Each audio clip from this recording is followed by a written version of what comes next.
Oranži mõttetasandi juhid ajavad enamasti segamini emotsionaalsuse ja irratsionaalsuse. Soovin seda segadust oma võimete ja arusaama piires leevendada.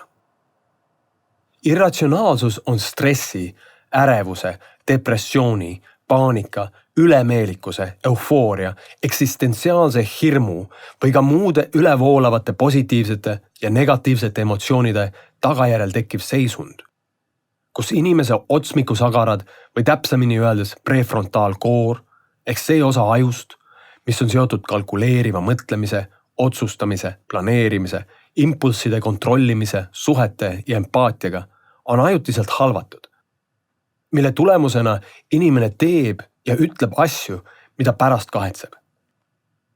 Sellist käitumist nimetatakse irratsionaalseks ja seda on kogenud omal nahal kõik.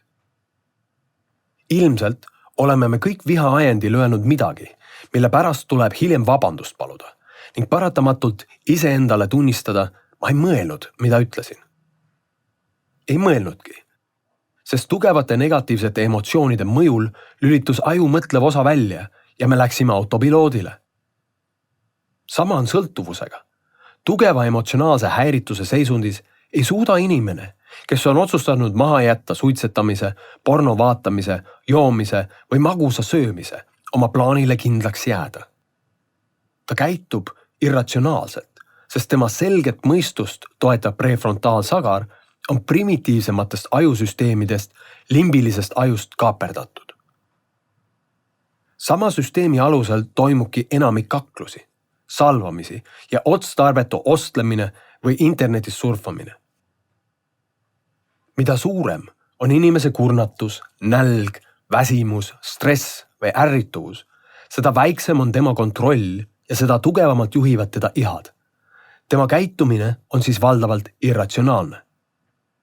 Näiteks on ülemuselt laita saanud töötaja sisemiselt niivõrd häiritud, et ei suuda enam valida sõnu ja salvab klienti või teeb elementaarse vea tööprotsessis.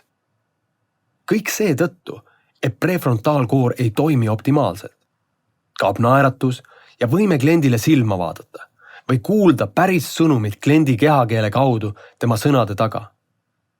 Kuna negatiivsed emotsioonid halvavad aju, võiks iga ratsionaalselt mõtlev inimene olla huvitatud sellest, et ta õpib tundma oma emotsionaalse käitumise mõju kolleegide töövõimele ning kliendi kogemusele. Emotsioonid aga iseenesest ei ole irratsionaalsed, sest irratsionaalne saab olla vaid inimese mõte ja käitumine. Kui inimene tunneb südamest rõõmu vana tuttava nägemise üle või kogeb õnne, nautides Eestimaa loodust, siis ei muutu ta seetõttu irratsionaalseks. Vastupidi, nagu audioraamatus hiljem kuuled, muudavad positiivsed emotsioonid, nagu rõõm, tänulikkus, optimism, rahu ja nii edasi. Aju prefrontaalkoore funktsionaalsemaks ning sellega kaasnevad funktsioonid, planeerimine, otsustamine, impulsside kontroll, suhtlus ja empaatia paranevad tihti. Teisisõnu võib öelda, et optimaalsel hulgal positiivseid emotsioone on tööedu, kvaliteedi ja produktiivsuse aluseks ja seetõttu mitte irratsionaalsed, vaid ratsionaalselt vaadatuna vägagi vajalikud. Kusjuures emotsioonid on ka vältimatu osa otsuste tegemisel. Näiteks on teadlased tõestanud, et kui aju on saanud kahjustada kohast, mis vastutab emotsioonide eest, siis ei suuda inimene enam kahe asja vahel valida, sest iga otsusega käib alati kaasas ka tunnetuslik element. Võimatu on isegi otsustada, kas süüa kana või kala. Maailma üks tunnustatumaid neuroteadlasi Antonio Damasio on oma uurimuses tõestanud, et mitte keegi ei tee kunagi ainult ratsionaalselt kalkuleeritud otsuseid. Taaskord, kui juhi emotsionaalne kriitika on tekitanud töötajas negatiivse emotsionaalse seisundi, mis kaaperdab prefrontaalsagara töö ja alandab töö kvaliteeti, siis juhi tunnustus ja tugi mõjub rahustavalt, innustavalt ja inspireerivalt, muutes biokeemilist seisu ajus ja töötaja seega võimekamaks.